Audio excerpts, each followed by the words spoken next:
Let's be real for a second. You woke up and the first thing you did was check your phone.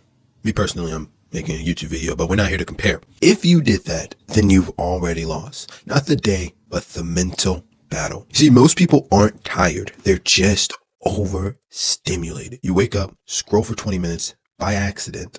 Even though we all know it's not really by accident. It's ritualistic. It's a habit. You want to listen to something while you eat, watch something while you work, and fall asleep to a podcast that you don't even remember. Congratulations, you managed to consume content for 16 hours without producing anything. Don't get me wrong, brain rot feels amazing. No thinking, no silence, no scary thoughts. It's basically like a mental fast food. It's cheap, it's addictive, but somehow you're still hungry. You know what the craziest part is? People actually defend this lifestyle. Oh, bro, I just like having background noise.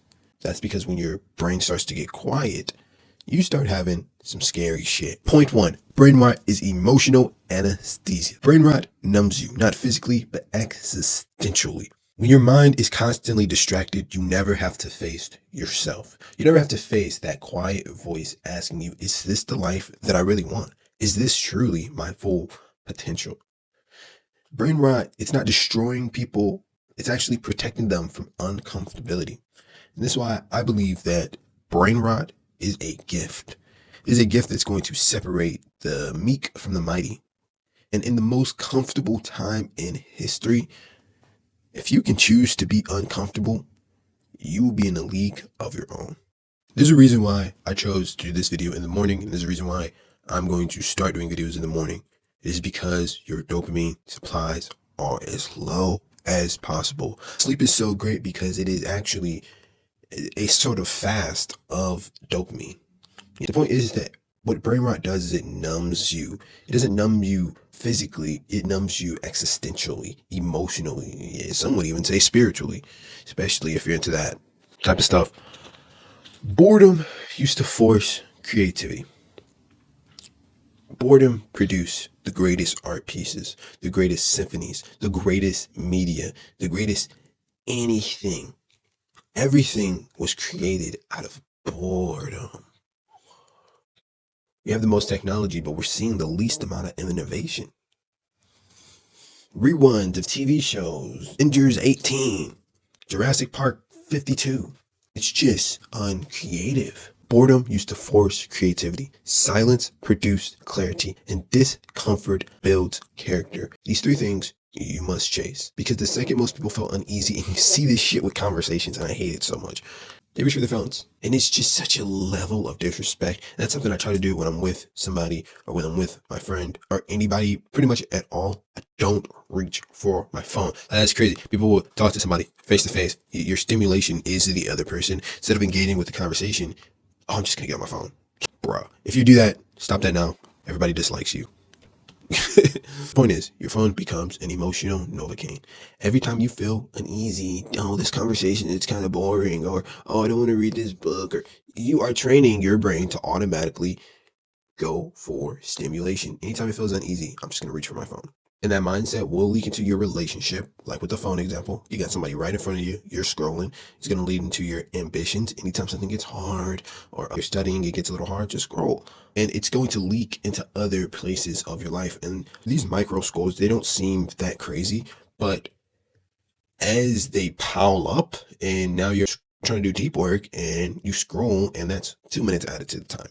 You scroll again, you check your phone again, that's 3 minutes added to the time. And you can really think of your focus as like a bar, right? And every single time you scroll on your phone, you are cutting that bar in half. Now you got this much focus. Then you check your phone again during the deep work task. Now you got this much focus. Check your phone again during the deep work task. Now you got this much focus. And now you don't even have enough focus to complete the task or to level up in the task, get better at it. And I would even say that most people don't quit because they are weak. They quit because their brain lacks friction. Point number 2, brain rot kills identity formation. Most people don't know who they are. I made a video about this. It's not going to look as nice as this video, but I didn't make a video about this. Gen Z is a very lost generation. It's because we grew up on social media. Many of our personalities are based off of these influencers, these social media characters. And I think that's okay. I think that's fine. The problem comes when you do not sit long enough with yourself in solitude in finding out who you truly are. So most people, they don't know who they are because they don't sit long enough to find out who they are. You have to come to the understanding that your phone took away silence. Your phone took away solitude, truly. Back in the day, someone can sit alone by themselves and they can figure out who they are. I contribute a lot of finding out who I am through solitude, whether that be long walks through nature, running by myself, working out by myself, meditation. The only way to find out who you are is you have to be alone. Solitude, boredom, repetition, struggle. This is where you find out your identity. And your phone, unfortunately, has connected you with a wide web of people. It is kind of like an artificial mass consciousness where you can just tap into whenever you want. And it's very, very cool. It's the reason you're able to watch this video now. But I can't tell you who you are. You have to find out who you are. I can give you the steps, maybe step 1, step 2. But one of those steps are definitely solitude, definitely being alone. You get people coming out of high school and being like, I don't know what to do. I'm just going to go to college. I'm just going to follow in my family's footsteps. And it's okay to not know what you want to do at that age. I do think it's strange because I knew what I wanted to do when I was that age. I wanted to do YouTube. But I did recognize that I've taken so many times to just be by myself, not be with people, not be on my phone, just pondering and just thinking and not allowing the phone to think for me. Because when you have that constant input of scrolling and brain rotting, you got trends telling you what to think, algorithms telling you what you want, and you have influencers telling you who you should be. So instead of actually building an identity, people assemble them from these fragments. So instead of building an identity, people assemble them from these fragments. And that's why you start to see the trend of people goal switching from month to month. Motivation, it comes and goes. Nothing ever fully gets committed. You can't hear your own voice when the volume of, damn, dude, that's pretty good. God damn. It's super hard to hear your own voice when the volume of the world is maxed out. And last point, the elite use brain rot. They don't live in it. Oh, so I know this title is, so I know this video is titled Why Brain Rot is a Gift. And we haven't really got into it, but now we're about to get into it. The elite, the people who are winning, they aren't monks. And it took me a long time to realize that. They aren't monks. They're not necessarily good people. They're not necessarily even smart people. They're not necessarily even hard-working people. They're just controlling the drug, right? That drug is dopamine. So they use the simulation intentionally. They know everything that I just went over, right? But they're using it intentionally. And here's the thing, right? You can use this stuff for good or for bad, right?